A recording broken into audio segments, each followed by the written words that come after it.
집중하고 하나님 음성을 듣겠습니다. 우리 성경을 다 같이 들고 우리 한번 고백해 봅시다. 다 같이 하고 있습니다. 시작. 우리는 이 성경이 하나님의 말씀인 줄 믿습니다. 우리는 이 말씀을 통해 구원과 복을 받는 줄 믿습니다. 아멘. 또 하나님의 구원에 복이 임할 줄 믿습니다. 이제 저희들 창세기를 다 마쳤습니다.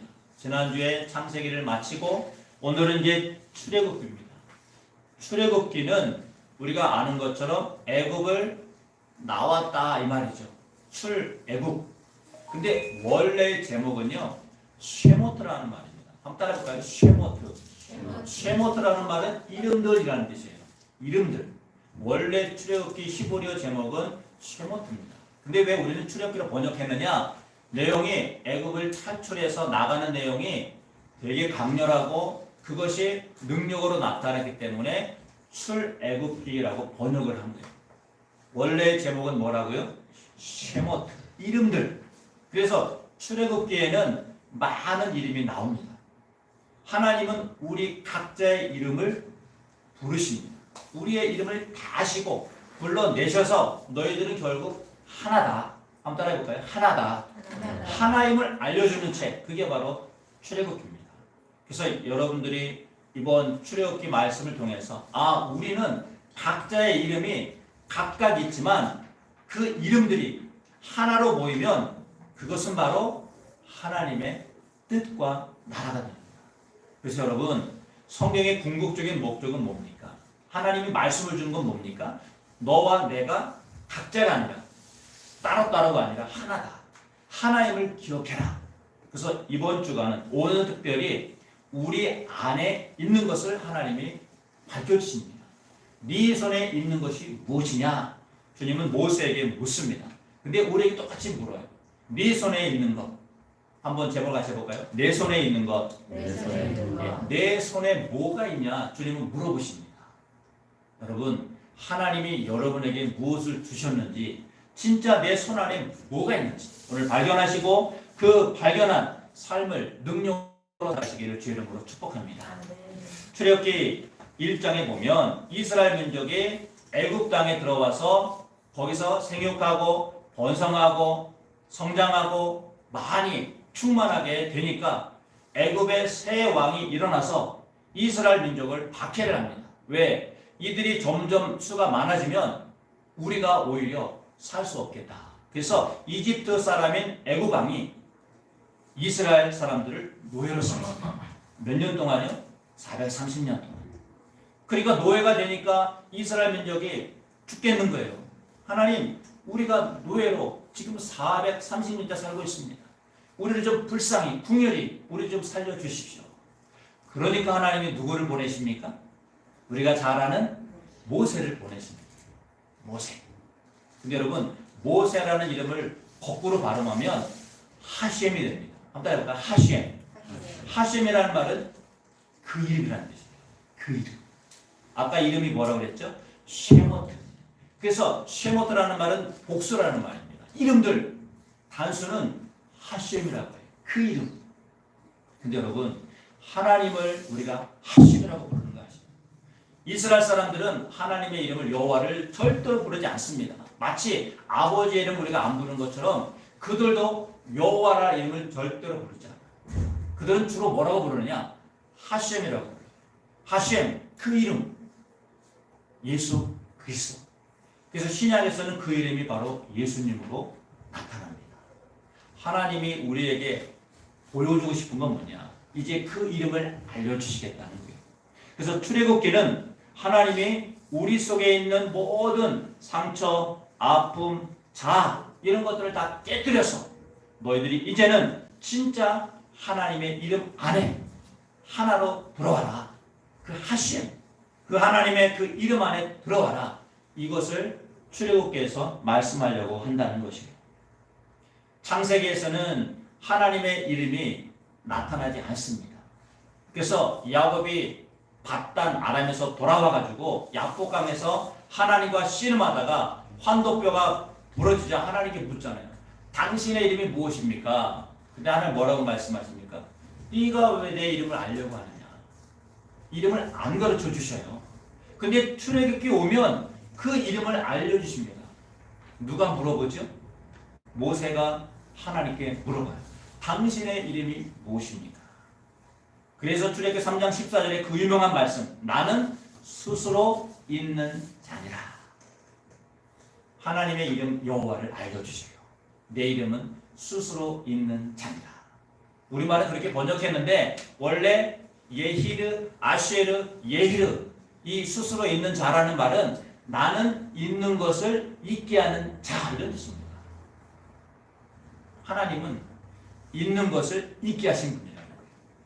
그분의 이름이 바로 여호와 하나님이십니다. 그래서 출애굽기에서는 이름을 알려주시고 그 이름으로 이스라엘 민족을 구원하시고 살려내시고 살게 하시는 것, 이게 출애굽기 내용이에요.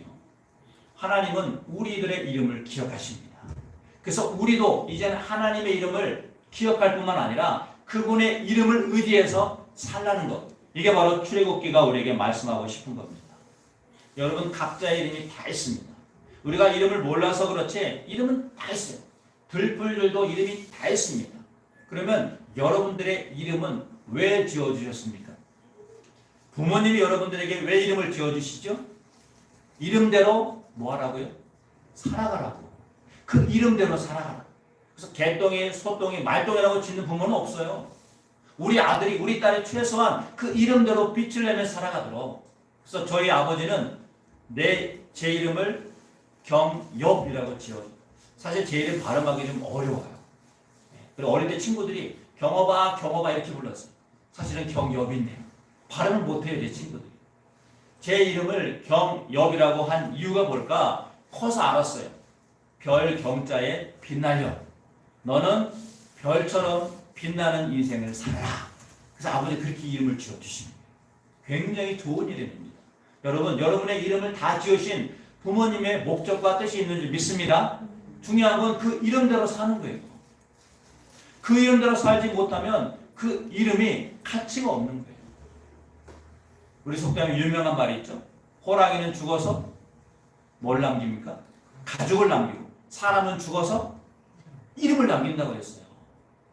여러분, 그렇다면 여러분들의 이름은, 하나님이 지어준 이름은 어떤 이름이십니까? 오늘 여러분의 이름이 하나님이 지어준 이름대로 살아가시기를 주의 이름으로 축복합니다. 오늘 오늘 출애굽기 1장 1절에 보면 하나님이 이스라엘 민족의 이름들을 다 불러주십니다. 우리 1장 1절을 우리 화면을 보고 한번 읽어봅시다. 시작. 야곱과 함께 각각 자기 가족을 데리고 애굽에 이른 이스라엘 아들들의 이름은 이러하니. 아멘. 함께 해볼까요? 이름은 뭘 쉐모트라고 합니다. 원래는 단수로 되어 있는데 원래 쉐모트예요. 복수예요. 이름들은 이런 말이에요. 쭉 나와요. 70명의 이름이 쫙 나옵니다. 하나님이 이름을 다 기록하시죠. 왜 기록하실까요? 그 이름들을 불러내시려고. 사랑하는 아들아, 사랑하는 딸아, 경여봐, 이렇게 불러내시는 거예요. 그래서 이름들을 알고 있다는 것, 이게 하나님의 은혜인 줄 믿습니다. 여러분의 이름을 다 아셔요. 우리는 하나님을 잘 모르지만 하나님은 우리가 뱃속에서부터 태어나서부터 태어나는 순간, 우리 죽는 순간까지 이미 다 알고 계십니다. 그런 하나님을 우리는 주님으로 섬기고 있다. 여러분, 하나님을 아는 사람들을 쉐모트라고 하는 겁니다. 모든 사람들이 이름이 다 있지만 특별히 하나님의 이름을 아는 사람들을 쉐모트라고 부르는 거예요. 진짜 이름들. 하나님이 여러분들의 이름을 안다면 여러분들은 하나님의 자녀들이라는 것이에요. 그래서 오늘 말씀해 보면 야곱에게서 나온 그 허리에서 나온 사람들이 모두 70명이다라고 이야기합니다.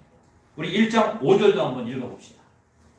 시작. 야곱의 허리에서 나온 사람들이 모두 70이요. 요셉은 애굽에 있었더라. 아멘. 모두 몇 명의 이름이 나옵니까?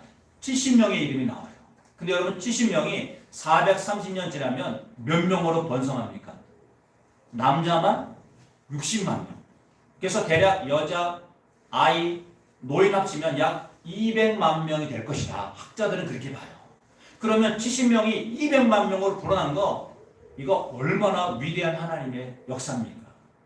여러분의 이름 하나가 200만 명, 60만 명으로 하나님이 여러분들의 인생을, 자손을 만들어 주시겠다는 것, 이게 하나님의 약속이에요. 그래서 하나님 안에 있는 사람들은 약속을 믿고 살아가는 하나님의 자녀들이 된다는 것을 여러분 오늘 말씀을 통해서 꼭 믿으시길 주의 이름으로 축복합니다. 여기 보면 야곱의 허리에서 나온 사람 이렇게 되어 있어요. 허리라는 말은 하나님을 머리로 삼은 자들 이런 뜻입니다. 하나님을 머리로, 지금까지 내 머리로, 내 생각 지혜로 살아왔다면 이제 하나님 당신을 내 주인으로, 내 지식으로, 내 머리로 삼겠습니다 하는 사람들이 바로 쉐모트다 이겁니다. 그게 하나님이 기억하는 이름들이에요. 하나님 어떤 사람을 기억하십니까? 허리에서 나온 사람들. 예레크라고 하는데 허리라는 말이 우리가 하나님을 머리로 삼을 때, 그분을 주인으로 삼을 때 하나님은 그 사람들을 이름들 하나하나를 아시고 부르시고 하나로 만드시겠다. 이게 출애굽기 내용입니다. 여러분, 그분이 우리를 알고 있다는 그 말에 은혜를 받으시고 그분의 부르심에 순종하는 저와 여러분 되기를 주의 이름으로 축복합니다.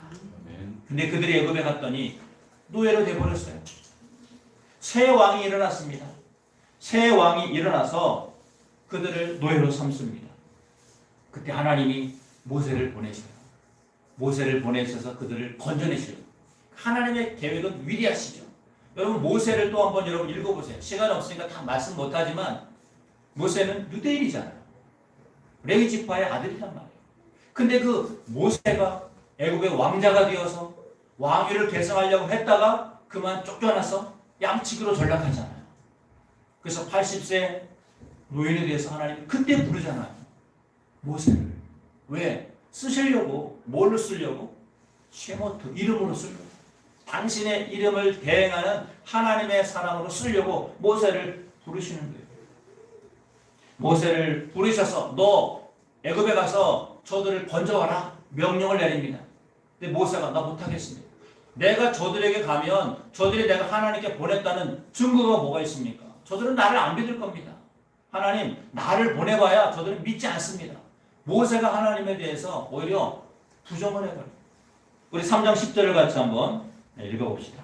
3장 10절 시작. 이제 내가 너를 바로에게 보내어 너에게 내 백성 이스라엘 자손을 애굽에서 인도하여 내게 하리라. 아멘. 모세를 보내셔서 애굽에서 너를 건져오게 하겠다. 근데 모세는 그렇게 할 수 없습니다. 내가 가봐야 저들이 하나님 보낸다면 어떻게 할 수 있겠습니까? 하나님이 우리를 여러분의 이름을 다 아신다면 부르셨다면 왜 부르시겠습니까? 여러분을 애굽으로 보내셔서 애굽에 있는 사람들을 건져오라고 부르신 거예요. 애굽이 어디라고 말했습니까? 애굽은 이 세상이라고 말했어요. 영적인 말씀으로 보면 애굽은 우리 안에 있는 자아라는 것입니다. 이기심, 나만 아는 내 중심, 내 마음대로 살고 싶은 욕망, 그걸 애굽이라고 하는 거예요. 거기에 들어가서 네가 이제는 진짜 속사함으로 나와야 된다.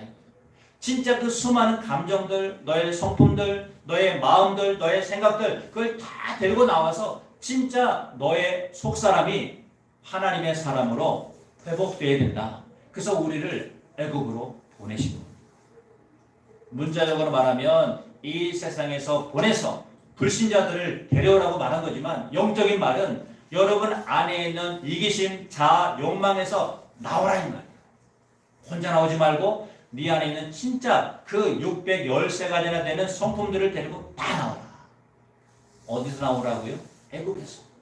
너의 욕망과 이기심과 네 마음대로 살고 싶은 마음에서 데리고 나오라. 여러분, 여러분을 모세와 같이 부르신 하나님을 찬양하기를 소망합니다. 그래서 모세라는 이름의 뜻은 물에서 건지는 자 이런 뜻이지만 거꾸로 발음하면 하심이라고 말했어요. 하심은 그 이름이라는 뜻이에요. 그 이름. 그래서 모세는 장차 오실 그 이름 누구요? 예수님을 상징하는 사람이 모세입니다. 놀랍지 않아요, 하나님? 모세라는 사람을 보냈지만 모세의 역할은 뭐냐? 장차 오실 예수님의 삶을 보여주는 하셈, 그 이름이란 말이에요. 그래서 오직 구원은, 영생은 누구의 이름으로만? 예수 그리스도의 그 이름으로만 주시겠다는 것. 이게 하나님의 약속입니다. 우리 사도행전 4장 12절 같이 한번 읽어봅시다. 시작. 다른 이로서는 구원을 받을 수 없나니 천하 사람 중에 구원을 받을 만한 다른 이름을 우리에게 주신 일이 없음이라 하였더라. 아멘. 저기서 말하는 다른 이름은 뭐예요? 예수 그리스도의 이름 외에는 구원이 있다 없다? 없다는 거잖아요. 하나님이 우리에게 예수를 보내신 이유는 무엇입니까? 그 이름만 우리를 죄와 저주와 사망에서 건져주신다는 거예요. 그래서 우리가 예수 그리스도를 우리의 주님으로 왕으로 모신 줄 믿습니다. 여러분 그분을 우리가 왕으로 모시는 거예요. 머리로 우리가 바꿔치기 하는 거예요. 그분이 우리의 하시엔 구원의 이름이기 때문에 그 이름 안에만 진짜 구원과 생명이 있다는 거예요. 그래서 하나님이 우리를 쓰시기 위해서 세 가지를 약속해 주십니다. 모세가 나는 못 갑니다. 가봐야 그들이 나를 하나님 보냈다는 걸 알 수가 없습니다. 거부하니까 세 가지를 기적을 보여주시기. 오늘은 그 세 가지 이야기를 하려고 합니다. 우리 1장 8절을 한번 같이 읽어볼까요? 시작. 요셉을 알지 못하는 새 왕이 일어나 애국을 다스리더니. 아멘. 여러분 새 왕이라는 말은 이스라엘을 괴롭히는 애굽의 왕이라는 것은 문자적인 뜻이고요. 새 왕이라는 것은 우리 안에 강력한 새로운 자아가 또 형성된다는 거예요. 여러분 그런 고민 많이 해보지 않으셨습니까? 내가 예수 믿고 거듭나도 알파고서도 하고 인카운터도 하고 성령을 체험했는데 왜 자꾸 내 마음속에 두려움이 생기고 근심이 생기고 불안이 생기고 왜 나는 이거밖에 안 되지? 왜 내가 예수님 믿고 변화가 된 것 같은데 또다시 과거로 돌아가려고 하지? 왜 내가 두려움을 느끼지? 왜 나는 하는 일마다 이렇게 힘들고 어렵지? 그런 여러분 고민 속에 빠져본 적 없으신가요? 그 이유가요. 새 왕이 일어났기 때문입니다.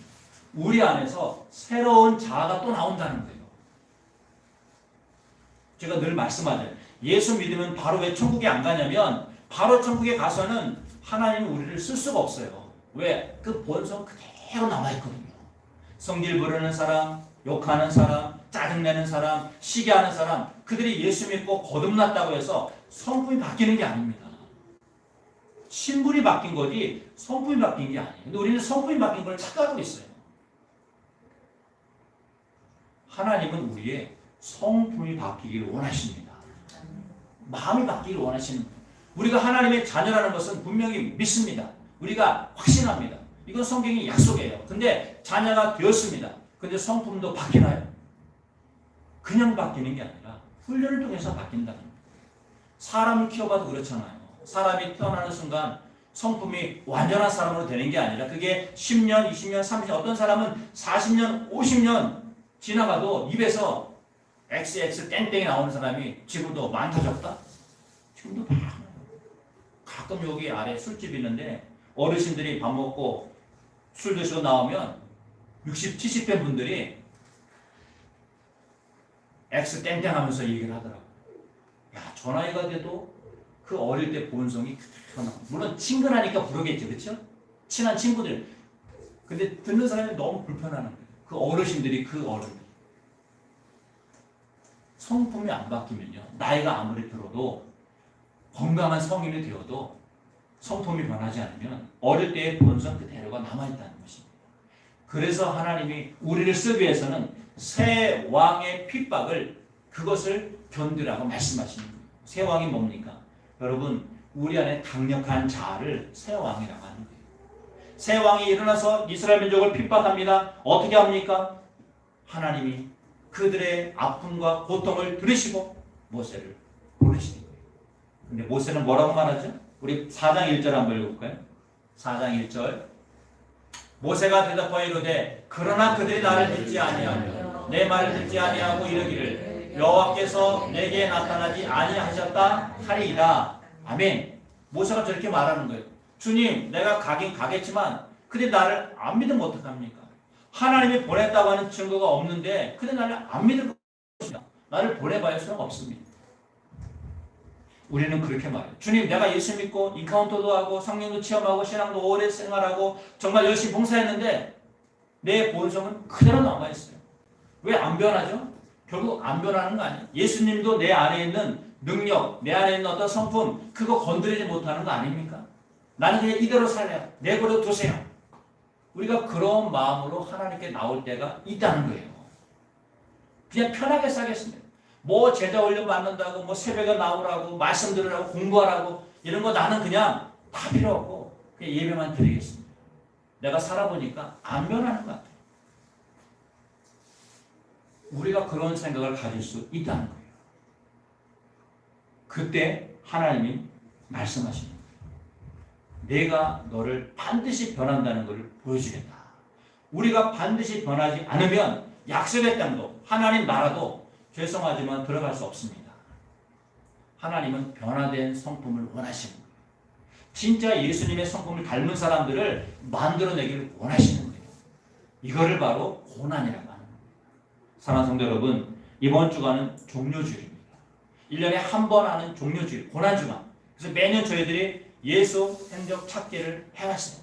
올해 10년째입니다. 왜 하느냐? 한 주간만이라도 예수님의 발자취를 따라가 보자는 거예요. 그분의 말씀을 듣고 그분의 삶을 찾아서 그분이 어떤 삶을 살았는지 우리 한 주간만 할 수 있으면 금식도 해보고요. 좀 경건하게 살아보고 말씀을 좀 읽으려고 하시고 그리고 어떻게든 내 본성과 내 욕망을 거스리는 진짜 험악한 세월을 한 주간만 한번 살아보자는 겁니다. 그래서 우리가 진짜 예수님의 자녀가 맞구나. 내가 고난이 있고 어려움이 있지만 이걸 하나님 이길 수 있는 힘을 주시는구나. 그 한 주간을 살았을 때 이런 고백이 나온다면 여러분 성품은 반드시 변화되는 거라고 믿으시길 축복합니다. 변화되어 가는 거예요. 단번에 되는 게 아닙니다. 그래서 하나님의 세 가지의 기적을 보여주십니다. 첫 번째는요. 먼저 지팡이를 땅에 던져라. 그랬더니 지팡이가 뭐로 변합니까? 뱀으로 변해요. 모세에게 명령. 모세야 꼬리를 잡으라. 뱀의 꼬리를 잡으면 어떡하죠? 뱀에게 물려요? 안 물려요? 100% 물립니다. 모세가 근데 시키는 대로 해요. 꼬리를 잡았더니 어떻게 돼요? 다시 지팡이가 된 거예요. 이게 첫 번째 이적이에요. 제가 성경 읽으면서 저는 이게 참 궁금했어요. 이게 도대체 무슨 뜻일까? 근데 제가 말씀을 연구하면서 특별히 히브리어를 공부하면서 알아냈어요. 발견했습니다. 한마디로 말하면 네 감정, 네 상처, 네 경험대로 살지 말아라 하는 게 뱀의 꼬리를 잡으라 이 말씀입니다. 우리가 본문의 말씀 3절 한번 읽어봅시다. 4장 3절 시작. 여호와께서 이르시되 그것을 땅에 던지라 하시매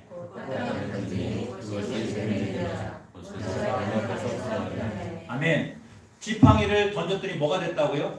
뱀이 됐습니다. 여러분 지팡이라는 말은 마태라는 말이에요. 마태. 선이라는 말입니다. 선을 행한다 이 말이에요. 뱀이라는 말은 나시라는 말입니다. 뱀이라는 말은 내 감각, 감정, 상처, 경험 이것들을 뱀이라고 말합니다. 히브리어를 풀어보면 그러면 뱀의 꼬리를 잡으라는 건 뭐예요? 꼬리라는 말은 비추라 이거예요. 비추라. 너의 빛을 비추라. 네가 지금까지 뱀처럼 감정, 상처, 경험으로 살아왔다면 이제 그것을 잡으라 이거예요. 잡아서 비추라. 무엇을? 그리스도 예수의 빛을 비추라 이거예요. 결론적으로 말하면 뱀의 꼬리를 잡으라는 말은 네 상처, 네 경험, 네 지식, 네 아픔, 네 감정 지금까지 이걸로 살아왔는데 이거 더 이상 얽매이지 마라. 이거 붙잡고 네가 이제 하고 잡았을 때 그 뱀의 꼬리가 지팡이로 바뀐다는 거예요. 진짜 선한 삶을 살 수 있다는 것. 그래서 우리가 하나님의 말씀을 듣는 것이 위험할 수 있어요. 순종하기 힘들 수 있어요. 왜? 내가 고통과 아픔을 고백해야 되니까. 생각해보세요. 뱀의 꼬리를 잡는 것 여러분 무섭잖아요. 물면 어떡하지? 내가 감정과 기억과 상처와 아픔으로 살아왔는데 그거 다 내려놓고 너 이제 새로운 피조물이야. 걱정하지 마. 내 안에 있는 감정, 상처들 그거 드러내도 괜찮아. 수치와 아픔을 다른 사람이 뭐라고 해도 괜찮아. 내가 다 치료하고 고쳤으니까. 근데 우리 그거 드러내기가 불안하다는 거예요. 혹시라도 상처받을까. 혹시라도 과거의 기억이 나를 힘들게 할까. 그걸 잡으라는 것입니다. 잡아내시길 축복합니다. 여러분 상처와 아픔은요 절대로 안 했으면 치료가 안 됩니다. 그래서 상담하는 교수님들도 상처와 아픔을 억지로도 끄집어내잖아요. 그래서 어떻게 해요? 그것을 이겼다고, 이길 수 있다고 고백해보라고, 소리쳐보라고 도와주지 않습니까? 우리 안에 상처와 아픈 기억들은요, 끄집어내지 않으면 절대로 치료 안 됩니다. 그래서 여러분 인카운터 가면 뭘 경험하죠? 십자가 먹으면서 예수님이 여러분의 죄를 죽으셨습니다. 이것을 인정하십시오. 그리고 여러분 죄를, 아픈 상처를, 과거의 감정들을 다 쏟아내십시오. 심지어 나를 괴롭히고 힘들게 한 사람이 있다면 그 사람의 이름을 욕하고 저주라도 하십시오. 왜? 그게 나와야 치료가 되는 거거든요. 근데 우리는 착하니까 어떻게 다른 사람을 미워하고 증오하고 욕할 수 있어요? 우리는 그런 마음이 있어요. 여러분 치료할 때는 상처가 드러나야 됩니다. 내가 암에 걸렸는데 병원에 가서 저 감기약 찍어주세요. 암에 걸린 사람이. 저 감기약만 먹을래요. 날까요? 안 날까요? 그 살을 째고 제어내어서 암세포를 잘라내어서 다시 봉해야 치료되는 거 아닙니까? 근데 우리는 그 암세포를 잘라내고 그것을 갈라내고 베어내는 게 힘들고 아프고 고통스러우니까 그냥 감기약 정도만 치료하려고 한다는 거예요. 여러분 뱀의 꼬리를 잡으시길 축복합니다. 여러분 상처, 여러분 감정 그거는 잡아내야 된다는 거예요. 우리에게 보여준 기적은 뭐냐? 여러분 안에 있는 상처, 아픈 기억들을 잡아내라는 거예요. 그것이 우리가 하나님께로 설 수 있는 하나님의 사람 모세와 같이 쓰임받는 첫 번째 기적입니다. 지난주에 제 동료 목사들이 저희 교회에 놀러 왔습니다. 교제하러 왔어요. 점심을 먹고 차를 마시면서 이런저런 이야기하는데 한 친구 목사가 이런 얘기를 하더라고요. 경기도의 어떤 교회에 한 장로님이 11조원금을 한 20억 이상을 했다는 거예요. 땅이 팔려가지고. 그래서 하나님께 바쳤다는 거예요. 그래서 그 교회가 부흥을 해가지고 그 헌금 합쳐가지고 새로 교회를 건축한 거예요. 크게 건축했습니다. 성도들도 늘었고요. 근데 그 장로님이 어느 날 오더니 목사님 제가 헌금한 거 돌려주십시오. 그러는 거예요. 돌려주십시오. 목사님이 왜 그러시냐고. 헌금한 걸 어떻게 돌려주냐고. 다 쓴 거 장로님 아시지 않냐고. 그분이 장로 총대로 나가려고 했는데 안 됐다는 거예요. 목사님이 힘을 써가지고 우리 장로교회는 총대가 총에 나갈 수가 있거든요. 근데 총대가 되지 않으면 나갈 수가 없는 거예요. 근데 자기를 도와주지 않았다고 목사님이 자기의 그 총대 나가는 걸 안 도와줬다고 삐져가지고 헌금한 거 달라는 거예요. 그래가지고 결국 그 목사님이 다른 교회로 가시고 그 교회는 분열이 되어서 지금 완전히 엉망진창이 됐다는 얘기를 하는 걸 들으면서 여러분 우리가 뭐 많은 돈을 하느냐 저걸 떠나서 하나님께 들은 거를 다시 달라고 할 수 있습니까?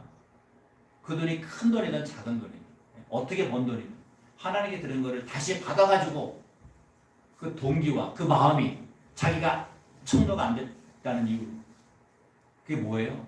우리의 감정, 상처 그 기억을 그대로 가지고 살고 있다는 증거이거든요. 내가 하나님 앞에 상처받고 마음의 감정대로 살아왔다면 그걸 잡지 못하면 우리는 항상 그런 짓거리를 할 수 있다는 거예요. 교회를 허무는 사람은 외부에 들어온 사람들이 아니라 그 안에 그것도 믿음 생활 열심히 한다는 사람들이 교회를 흔드는 거 아시죠?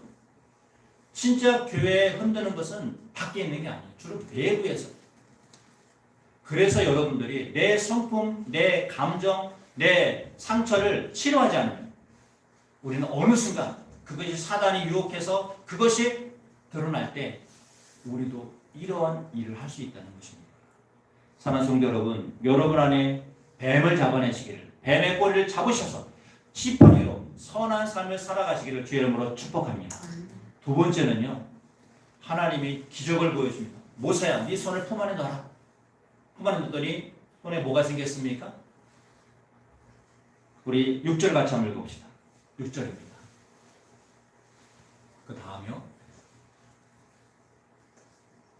네, 거기 있네요. 시작. 여호와께서 또 그에게 이르시되 네 손을 품에 넣으라 하시매 그가 손을 품에 넣었다가 내어보니 그의 손에 나병이 생겨 눈같이 된지라. 아멘. 빨리 나병. 손을 품에 넣었더니 싹 나오는 순간 하얗게 나병이 생겨요. 여러분 나병이 뭐죠? 문둥병이라고 합니다. 문둥병은요 손가락, 귀, 발가락, 코 이런 게 잘려 나가는데 고통을 못 느낀대요. 그러니까 일하다가 뭐가 탁 부딪히면 손가락이 잘려 나가고 귀가 잘려 나가고 코가 잘려 나가고 이걸 나병이라고 합니다. 근데 모세가 나병이 걸린 거예요. 손을 꺼내는 순간. 나병을 히브리어로 메쪼라라고 합니다. 메쪼라. 악한 말, 원망, 불평 이게 나병이에요. 영적인 의미는 우리 안에 품 안에서 악한 말, 원망, 불평이 나온다는 것이에요. 지금 모세에게 보여준 기적은 뭐냐? 우리가 하나님의 사람으로 쓰임받고 하나님의 이름 안에 들어가기 위해서는 반드시 여러분 안에 있는 원망, 불평의 문제를 해결해야 된다는 것입니다. 그런데 모세가 뭐라고 명령해요? 다시 손을 품에 넣어라. 다시 넣었더니 7절에 보니까 새 살로 되었더라. 도로 살이 되었더라. 여러분 살을 히브리어로 바살이라고 합니다. 복음이란 말이에요. 복음. 예수 그리스도를 복음이라고 합니다. 예수 그리스도의 이름을 복음이라고 하는 거예요. 다시 살로 되었다는 말은 뭐냐면 우리가 악한 말, 원망, 불평으로 살아왔습니다. 인정하면 주님이 복음이신 예수 그리스도를 고쳐주시겠다 이 말씀이에요. 그래서 우리의 상처나 감정도 드러내야 되고요. 악한 말, 원망도 내가 그렇게 말했다는 걸 인정해야 하나님이 복음으로 고쳐주시겠다. 이게 두 번째 기적이에요. 여러분 안에 악한 말, 원망, 불평이 있다면 여러분 다 쏟아내시기를 예수님의 이름으로 다 멀리 사라지도록 명령하시기를 제 이름으로 축복합니다. 우리 안에 악한 말, 원망, 불평이 얼마나 많은지 아십니까? 우리 마가복음 7장 21절 한번 읽어봅시다. 조금 길지만 읽어봅시다. 시작. 속에서 그 사람의 마음에서 나오는 것은 악한 생각, 곧 음란과 도둑질과 살인과 간음과 탐욕과 악독과 속임과 음탕과 질투와 비방과 교만과 우매함이니 이 모든 악한 것이 다 속에서 나와서 사람을 더럽게 하니라. 아멘. 제가 세워봤어요. 방금 몇 가지인지 아세요? 무려 12가지입니다. 12가지. 우리 속에 저는 12가지 더 되겠죠. 저 안에 12가지 모든 것들을 맺줘라. 그거를 나병이라고 하는 거예요. 나병이 어디서 나온다고요? 사람의 마음에서. 우리의 속에서 나오는 게 바로 나병이라는 겁니다. 지금 문둥병자가 있습니까? 우리 주변에? 없어요. 찾으려도 찾을 수가 없어요. 구약의 말씀은 과거에 기록된 끝난 말씀이 아니라 지금도 살아있는 하나님의 말씀이라면 저 나병이 뭐냐? 악한 말이라는 거예요. 저 12가지나 되는 수많은 악한 말, 원망, 불평 저런 것들을 나병이라고 하는 것입니다. 그것들을 하나님은 치료해 주시겠다 이 말씀이에요.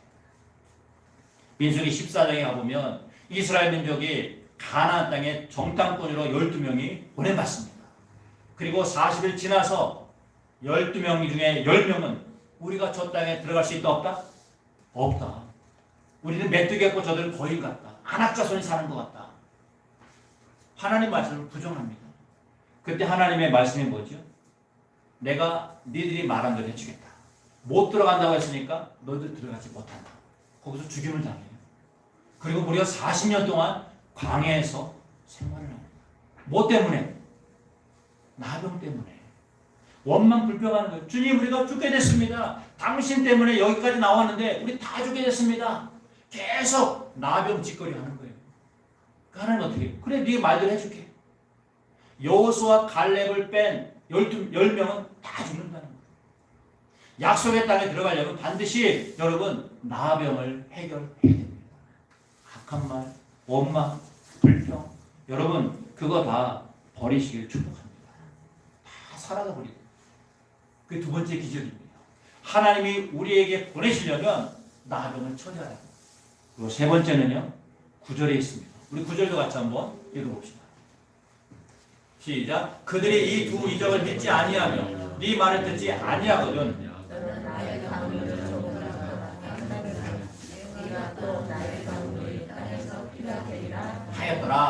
아멘. 그 두 가지도 안 믿으면 세 번째 나일 강물을 떠다가 그거를 보여주면 어떻게 된다고요? 땅에 부으면 물이 뭐가 된다고요? 피가 된다는 거예요. 이게 무슨 말일까요? 기적인데 물이 피를 변하는 게 무슨 기적입니까? 여러분 이걸 알려면요. 요한복음 2장 9절을 아셔야 돼요. 요한복음 2장에 가보시면 예수님이 가나 혼인잔치에 초대받아서 거기에서 포도주가 떨어지니까 예수님께서 물을 갖다 주라고 명령해요. 그러니까 어떻게 됩니까? 물이 포도주가 되는 거예요. 우리 2장 9절도 한번 읽어볼까요? 시작. 연회장은 물로 된 포도주를 맛보고도 어디서 났는지 알지 못하되 물 떠온 아이들은 알더라. 아멘. 요 말씀이요. 지금 출애굽기 4장 9절의 해석이에요. 지금 출애굽기 4장 9절은 뭐예요? 나일 강물을 떠다가 땅에 부으면 물이 뭐가 된다고요? 피가 된다는 거예요. 다시 앞에 가서 볼까요? 4장 9절. 나일 강물이 땅에서 뭐가 된다고요? 피가 된다.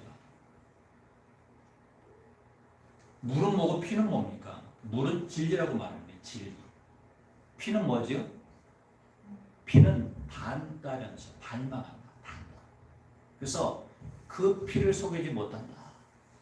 아빠를 닮았네. 부모를 닮았네. 네? 피는 속이지 못한다. 그 담다는 말이에요. 피를. 담다. 히브리어로 담이에요. 담. 우리말은 담다. 물. 우리의 삶은 피. 예수님을 닮으라 이 말. 그게 세 번째 기적입니다. 여러분 진짜 기적은 뭡니까? 지금까지 내 인생, 내가 진리라고 알아왔던 모든 상처, 감정, 내 모든 악한 말, 원망, 불평이 그게 진리로 알았는데 그것을 예수님으로 닮아가는 것, 그걸 다 버리고 예수님의 성품으로 바뀌어가는 것. 한번 따라해볼까요? 기적이다. 이게 진짜 기적입니다. 하늘에서 무슨 이적이 나타나고 죽은 사람이 살아나고 이런 게 기적이 아니라 진짜 기적은 내 완악하고 완고한 마음, 이 상처받은 마음, 이거 가지고 살았던 평생의 마음들이 끼어져서 진짜 하나님의 아들 예수님의 성품으로 바뀐 것, 이것이 기적이라고 하는 것입니다. 그게 물이 피로 바뀌었다 이 말이에요. 물이 포도주로 바뀌었다 이 말씀이에요. 모든 구약 성경은 신약 성경을 풀이해 주는 거예요. 신약 성경은 해설책입니다. 신약을 알려면 반드시 구약을 알아야 돼요. 그래서 여러분들이 오늘 말씀을 통해서 결국 하나님 말씀하고 싶은 건 뭐냐? 예수님의 성품을 닮아야, 그분의 성품을 우리가 본받아야, 그분의 성품으로 바뀌어야 진짜 하나님의 사람으로 쓰임 받을 수 있다는 것입니다. 아까 말한 그 장로님처럼 내 마음에 안 들고 상처받았다고, 나 무시했다고, 나 총대 못 갔다고 헌금 돌려주십시오. 소송 걸어가지고 교회가 분열되고 목사님은 떠나는 이러한 악한 말, 이러한 성품에서 예수 그리스도의 성품으로 바뀌는 것, 이걸 진짜 기적이라고 하는 것입니다. 하나님은 기적의 사람이 되기를 오늘 여러분에게 요청하십니다. 이제 여러분 이름으로 살아야 됩니다. 누구의 이름으로요? 지팡이로 이 땅에 오신 예수 그리스도. 오늘 우리 암송구절 4장 2절인데 한번 2절 같이 한번 읽어봅시다. 시작. 그 앞에 있는 시작. 여호와께서 그에게 이르시되 네 손에 있는 것이 무엇이냐? 그가 이르되 지팡이니라. 모세의 손에 있는 게 뭐라고요? 지팡이. 지팡이는 마태라고 합니다. 선이란 말이에요. 선을 행한다. 모세야, 네 손에 뭐가 있니? 저들은 지팡이가 있네요. 여러분 손에 뭐가 있으십니까? 여러분 손 안에는 예수 그리스도가 여러분 안에 계신다.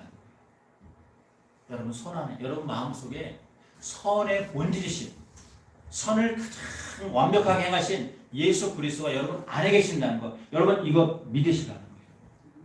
그래서 우리가 예수님 이름을 믿는 것은, 그분의 이름을 믿는 것은 그분의 이름으로 살고 생명과 영생을 얻을 수 있다는 것입니다. 우리 요한복음 20장 31절도 한번 읽어봅시다. 시작. 오직 이것을 기록함은 너희로 예수께서 하나님의 아들 그리스도이심을 믿게 하려 하며 또 너희로 믿고 그 이름을 힘입어 생명을 얻게 하려 함이니라. 아멘. 그 이름, 하심, 그 이름으로 생명을 얻고 구원을 얻고 능력을 얻고 지혜를 얻고 지식을 얻도록 하나님이 그 이름을 우리에게, 우리 손에 주셨다는 것, 그게 바로 내 손에 있는 것입니다. 여러분 손에 뭐가 있습니까? 예수 그리스도. 여러분 마음의 주인이 누구십니까? 예수 그리스도. 여러분 머리의 주인은 누구십니까? 예수 그리스도. 여러분의 삶의 인생의 진짜 주인이 누구십니까? 예수 그리스도. 그분의 이름이 있는 사람, 그분을 주인으로 왕으로 모신 사람, 그런 사람들을 쉐모트, 이름들이라고 부르는 것입니다. 하나님 그 한 사람 한 사람 이름을 다 불러서 하심, 그 이름 안에 들어오게 하시는 거예요. 이게 하나님 나라입니다. 우리는 하나라는 게 결국. 한번 해볼까요? 하나다. 하나를 목적으로 만들기 위해서 오늘도 저와 여러분 이곳에 부르시고 말씀을 듣게 하시고, 이제 내일부터 시작될 여호와 행적 찾기에 좀 동참해서라도 그분과 하나 되는 삶을 살아가라고 우리를 부르신 목적, 바로 이겁니다.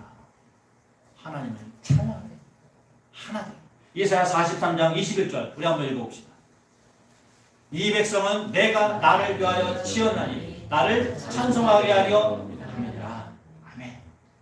지은 목적이 뭡니까? 하나님을 찬양하다. 그건 알았잖아요. 내가 이 백성을 지었다. 왜? 찬양하기 지었다. 여러분 찬양이라는 말은 테일라라고 합니다.